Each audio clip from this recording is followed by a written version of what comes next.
जय श्री राम। परम प्रेम मेरे भाई बहन, आप सभी का अपने परिवार हिंदू रिचुअल चैनल में स्वागत है। आज हम 9 मार्च 2021 यानी कि कल विजया एकादशी जो फाल्गुन महीने के कृष्ण पक्ष में पड़ती है उसके बारे में और ये परम पुण्यदायी एकादशी है चर्चा करूंगा। उसके पहले 2 चर्चाएं बहुत अत्यावश्यक है। आज विश्व महिला दिवस है। इस पावन अवसर पर अपने चैनल से जुड़ी एक 8 साल की बच्ची से लेकर अथवा जन्म लेने वाली बच्ची से लेकर के और सबसे वृद्ध तक सबको मेरा नमन है, प्रणाम है। आप सभी के कारण मैं यहाँ विराजमान हूँ और अपनी सेवाएं दे पाता हूँ। आप लोगों की अगर मैं चर्चा करूँ तो पूरा दिन कम रह जाए।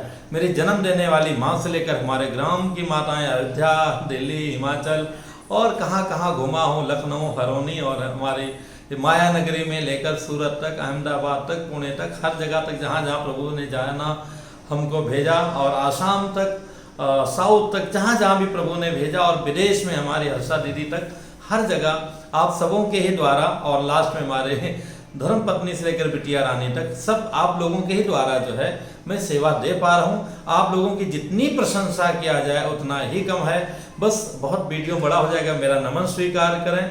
और मैं गदगद हूँ उसमें भी हमारी जो भारतीय माताएं बहनें हैं उनकी तपस्या, उनकी सेवा अथवा जो भारतीय विदेशों में जाकर के अपनी परंपरा को निर्वाहन कर रही हैं उनको केवल नमन कर सकता हूँ। उनकी तपस्या का बखान करना बहुत ही कठिन है। दूसरी बात, महाशिवरात्रि की रात्रि में 11 मार्च को, क्योंकि महारात्रि ये माना गया है विशेष रात्रि और उसमें भी जागरण का बड़ा ही महत्व है, तो अपने चैनल की तरफ से लाइव जो है रुद्राभिषेक का एक आयोजन रखा गया है। उसमें निसंकोच आप लोग कुछ डोनेशन देना चाहें अथवा यजमान के रूप में उसमें जुड़ना चाहें तो इस नंबर पर अथवा 7021616365 पर आप कमेंट्स कीजिएगा, मैसेज कीजिएगा, फोन ना कीजिएगा तो हमारे सहयोगी आचार्यगण आपसे बात करेंगे। मेरे पास समय रहेगा तो मैं भी बात करके आपका सहयोग ले पाऊंगा। अब हम आते हैं एकादशी के ऊपर में। ये परम कल्याणकारिणी, जैसा कि नाम विजया एकादशी है, ऐसे ये मनाई जाएगी 9 मार्च को और 10 मार्च को प्रातः 6:30 बजे से लेकर के 9 बजे के अंदर पारण करना उत्तम रहेगा। इस एकादशी के व्रत का विधि वही है कि प्रातः सूर्योदय के पहले स्नान इत्यादि करके पवित्रता से रहते हुए और जिनके जीवन में पापों का पूरा गठरी बंधा हुआ, जिनको लगता है हम भैया रोज जय जय सिया राम गड़बड़ करते हैं, उनके लिए विशेष रूप से, और जो लोग भगवान की कृपा चाहते हैं, ये मनुष्य जीवन पर आकर के और जीवन को पाकर विजय चाहते हैं, जन जन्मांतर तक का अपना टिकट जो है बुक करना चाहते हैं, वो सभी लोग श्रद्धा पूर्वक भगवान विष्णु जी का पूजन आचार्य पुरोहितों को बुलाकर करना चाहिए। उनको नहीं बुला सकते हैं तो स्वयं भी कर सकते हैं, करना आवश्यक है। प्रातः स्नान किया और मंजन इत्यादि, जैसे मैं बार बार बोलता हूँ, नहीं करना चाहिए। फलाहार वाले ब्रश से हमें ब्रश करना चाहिए, उंगली से ही कर लीजिए, आज सोने के पहले कर लीजिएगा। इसके बाद में मंजन का और लिपस्टिक और नेल पॉलिश और ये सब का प्रयोग मत कीजिएगा जो पूरा नियम से व्रत रहना चाहते हैं। और इसके साथ में जैसा कि निराजल रहना अथवा एक समय 2 समय जल पीना अथवा एक समय केवल दूध पी लेना अथवा नहीं काम चल रहा है तो बिना उसके जो है हमें केवल फ्रूट्स ले लें, 1 समय ले लें, 2 समय ले लें। और लास्ट में तो जय जय सिया राम जो लोग ग्रहण करते हैं वो सब तो अन्न खाने का दोष नहीं लगता है, लेकिन वो व्रत पूर्णतः उचित नहीं होता है।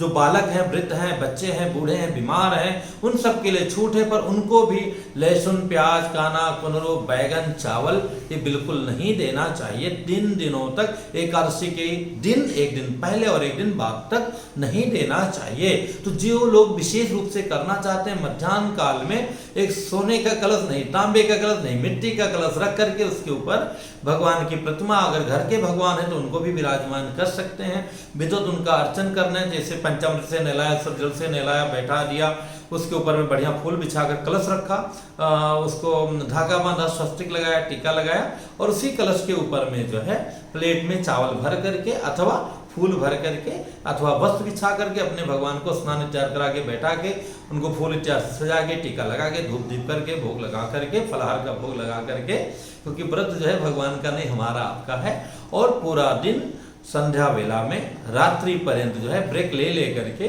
संकीर्तन करना चाहिए और अगले दिन जो है पारण करना है 9 बजे के अंदर में, प्रातः 6:30 बजे से लेकर के। इसकी कथा वही है जब भगवान श्री राम जी का वनवास हुआ था, सीता मैया का हरण हो चुका था और जो है रावण से विजय के लिए भगवान समुद्र किनारे पहुंच गए थे।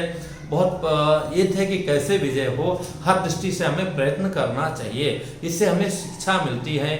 वहीं पास में जो है वग्दालभ ऋषि जी थे, उनसे भेंट हुई। उन्होंने कहा कि आने वाली फाल्गुन महीने के कृष्ण पक्ष की विजया एकादशी का प्रभु आप व्रत कीजिए, निश्चित आपको विजय मिलेगी।